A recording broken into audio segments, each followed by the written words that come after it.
June 6, 1944. After long months of preparation, the Allies begin their assault on Normandy.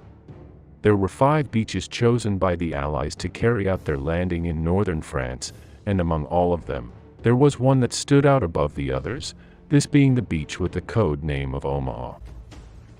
To give us a clear idea, while 200 Allied casualties were needed to take beaches like Utah, or a little more than 340 for beaches like Juneau, the Americans suffered about 3,000 casualties on Omaha Beach. During the planning phase, the Allied High Command had estimated that taking the beaches was going to be a relatively easy task, and that the truly complicated task would be to withstand the German offensives that would take place during the next few days against the beachheads. However, on beaches like Omaha, just the opposite happened. Being right on the 80th anniversary of the Battle of Normandy, next, in this program, we are going to analyze the 5 keys that turned the American assault on Omaha Beach into a real bloodbath.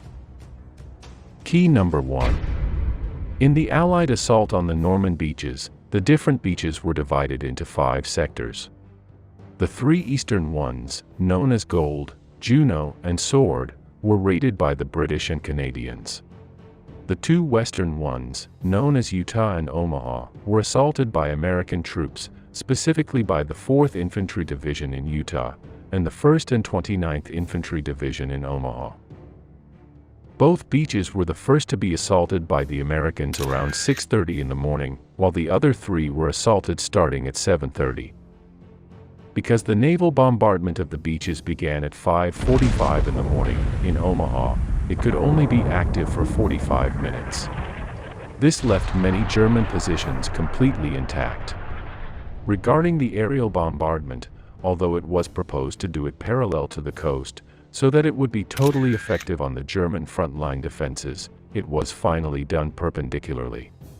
This is because this way, the bombers have less chance of being hit by German anti-aircraft fire.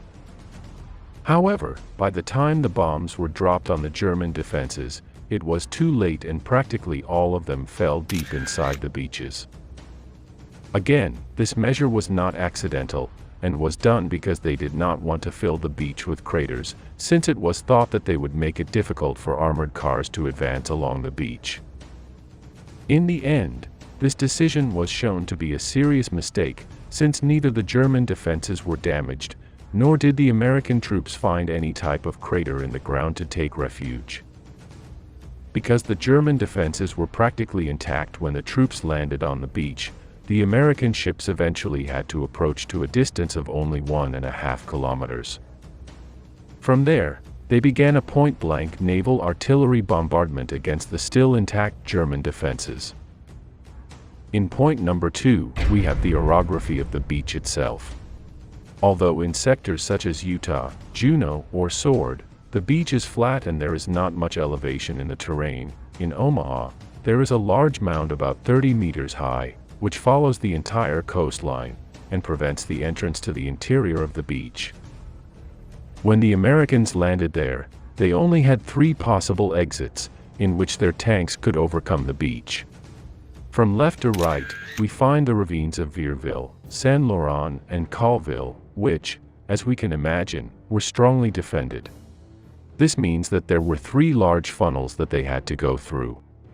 Furthermore, due to this elevation of the terrain, the Germans had established double and triple height defenses, which greatly facilitated the defense of the beach. It was the closest thing to a defense in depth.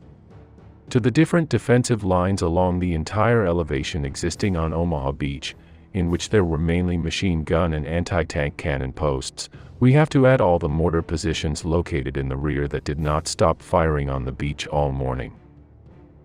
The third point on our list takes us to the problem that the different American units had in reaching the beach in the landing craft, especially those that transported the battle tanks. This was due to 2 factors.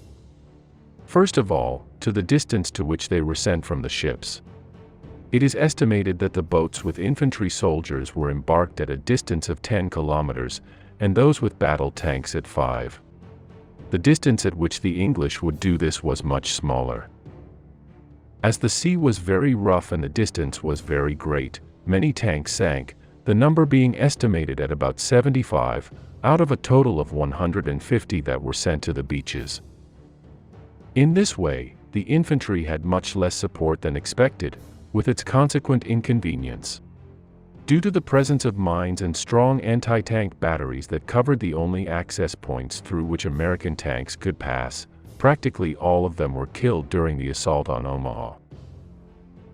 The fourth point to which we are going to refer is the change of tide that occurred during the landing in Omaha. When the Americans landed on this beach at 6:30 in the morning, the tide was low, although in its rising phase. Little by little, as the minutes passed, the tide began to rise more and more. When they wanted to realize it, they found that much of the material and vehicles that had remained on the surface began to float and go from one place to another. This event also caused many wounded people who had been scattered along the beach and who could not move, to also begin to drown.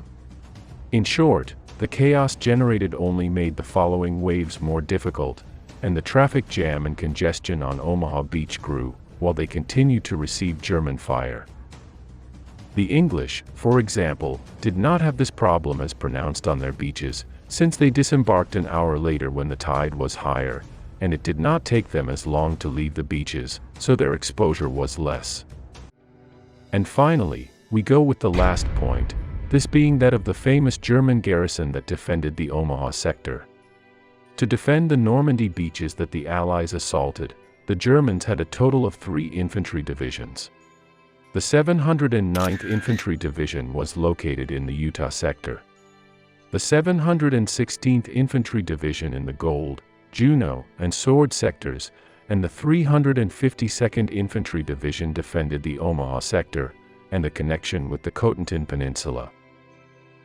The 352nd Infantry Division was formed in France in November 1943 under the command of Lieutenant General Dietrich Kreis. Composed of the remains of the 268th and 321st Divisions, which had been crushed on the Eastern Front, this unit was the best equipped German division of all those defending the Normandy coast. The division moved towards the Omaha sector between March and April 1944, to reinforce the 716th Infantry Division, which to date had protected the coast between the Orne and Vire rivers.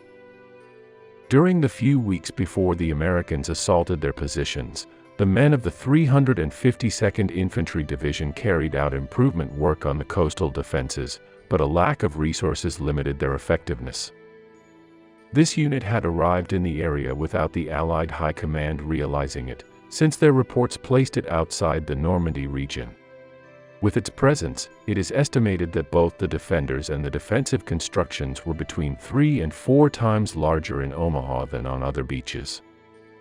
At the time of the American attack, it is estimated that only about 800 soldiers from the 352nd Division were on Omaha Beach, with the rest in the rear because the Germans had not detected the crossing of the English Channel that morning. In addition, one of its regiments was sent to the Cotentin Peninsula to deal with the American paratroopers, who had dropped in the surroundings of Saint-Mère-Église. After intense fighting that took place throughout the morning of June 6th, and part of the afternoon, the Americans managed to make their way along the different boulevards that leave the beach, from which point the battle began inside Normandy, which would not end until August. It is estimated that of the first wave of 1,500 soldiers, more than a third died, and many of the first landing craft suffered the loss of all their members as soon as they lowered the ramp. In total, about 3,000 Americans were killed in Omaha on June 6, 1944. As a curiosity, one of the most prominent German defenders was the machine gunner Heinrich Serverloh, who was located in the Codeville sector, east of Omaha Beach. After shooting all morning with his MG-42, firing a total of 14,000 rounds, Serverloh claimed to have caused about 1,000 casualties that morning in this position that we are seeing on the screen. As it could not be otherwise, he was nicknamed the Beast of Omaha. Well, as many of you know, in a few days, during the 80th anniversary, I will be back in Normandy, with the 3rd edition of the trip that we have been organizing on the channel. I leave you in the description both the social networks and the Telegram and WhatsApp group, where I will upload images and videos that I recorded on site.